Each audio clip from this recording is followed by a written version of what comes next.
Hi friends, ഇന്ന് വൈകുന്നേരം എന്താ കടയിലിരുന്നപ്പോഴത്തേക്കാണ് മഴവില്ല് വരുന്നത്. കുറേ നാൾക്ക് ശേഷമാണ് മഴവില്ലിനെ കാണുന്നത്. പണ്ട് സ്കൂളിൽ പഠിക്കുന്ന സമയത്ത് എന്തോ കണ്ടതാണ് മഴവില്ല് വരുന്നത്. ഇന്നത്തെ ക്ലൈമറ്റ് ആണെങ്കിൽ അടിപൊളി കാറ്റും അത്യാവശ്യം നല്ല മഴക്കോളും ഉണ്ടായിരുന്നു. വീഡിയോയിൽ തന്നെ നിങ്ങൾക്ക് കാണാൻ പറ്റും. വല്ലാത്തൊരു വൈബായിരുന്നു ഇന്ന്. ഇതാണ് എൻ്റെ കട, ജ്യൂസി ഹെവൻ എന്ന് പറഞ്ഞാൽ ഞാനൊരു വൺ വീക്ക് കഴിഞ്ഞിട്ടേ ഉള്ളൂ തുടങ്ങിയിട്ട്. അപ്പോൾ അടിപൊളിയായിട്ട് പോകുന്നൊക്കെയുണ്ട്, കുഴപ്പമില്ലാത്ത രീതിയിൽ. ആ ടൈമിലാണ് ഞാൻ അതാ കണ്ടത്. നല്ല അടയ്ക്കാനായിട്ട് പോകുന്ന സമയമായിരുന്നു. പിന്നെ കുറച്ച് നേരം കൂടെ ഇതും കണ്ട് അടിപൊളി വ്യൂ ആയിരുന്നു കേട്ടോ ഇന്ന്.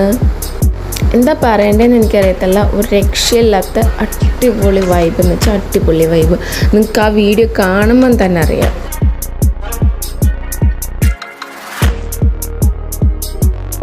ഇതുപോലുള്ള കാഴ്ചകളൊക്കെ കാണുമ്പോൾ നമ്മുടെ മനസ്സിന് തന്നെ എന്താ സന്തോഷമല്ലേ.